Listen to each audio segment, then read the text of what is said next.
Shalom, selamat sore, salam sejahtera dalam kasih Tuhan kita Yesus Kristus.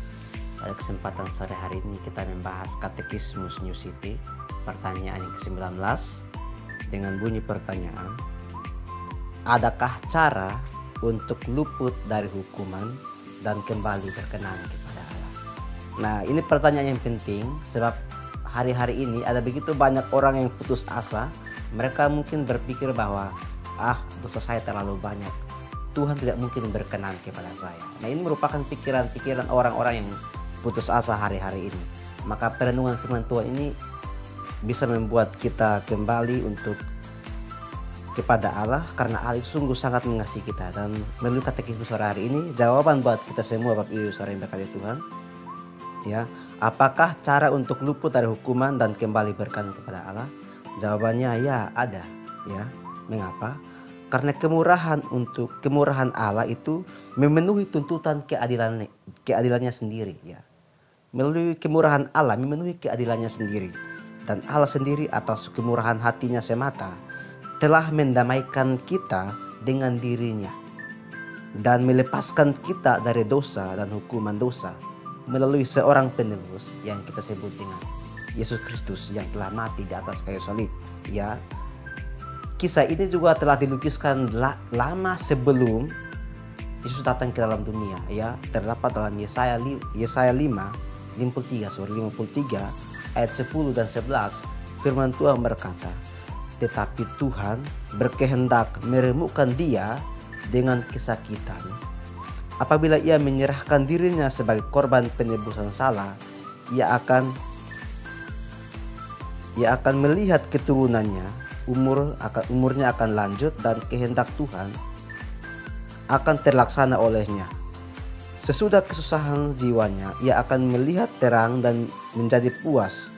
Dan hambaku itu sebagai orang yang benar akan membenarkan banyak orang oleh hikmatnya, dan kejahatan mereka dia pikul.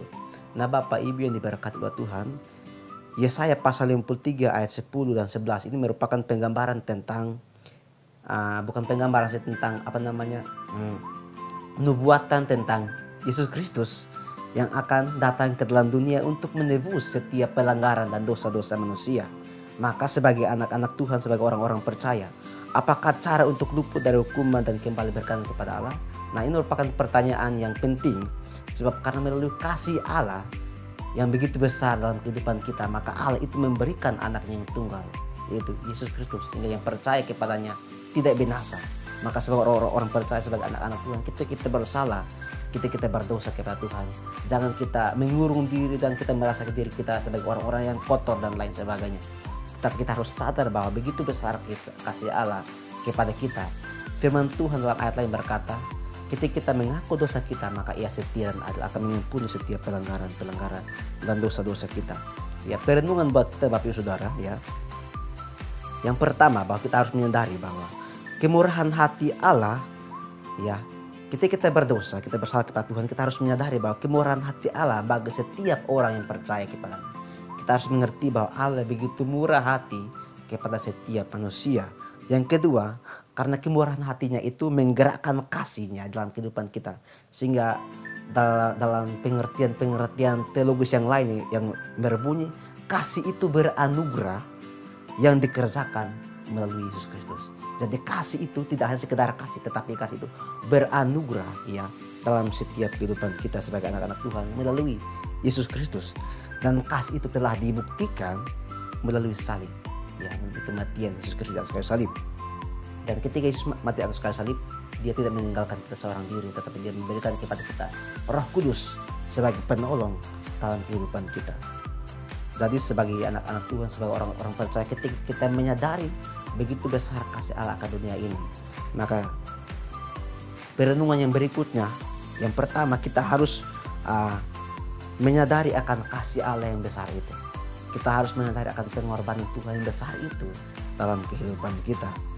Ketika kita menyadari akan kasih Allah yang besar, kita kembali harus mengerjakan pekerjaan yang benar, pekerjaan yang baik, pekerjaan yang telah ditetapkan Tuhan dalam setiap kehidupan kita sebagai anak-anak Tuhan. Dan berikut kita harus mempelajari firman-Nya. Ya, tidak hanya cukup kita sadar akan dosa, Karena ketika kita sekedar sadar dan tidak kembali bertobat, maka kita akan sama seperti Yudas yang menyesal menangis tetapi tidak kembali kepada jalan yang benar. Maka itu kita harus menyadari akan kasih Allah, kita kembali mengerjakan hal yang benar, mempelajari firman, dan kita berdampak bagi sesama. Ya, sekian katekisme pada sore hari ini. Biar Allah memberkati kita semua. Tuhan memberkati.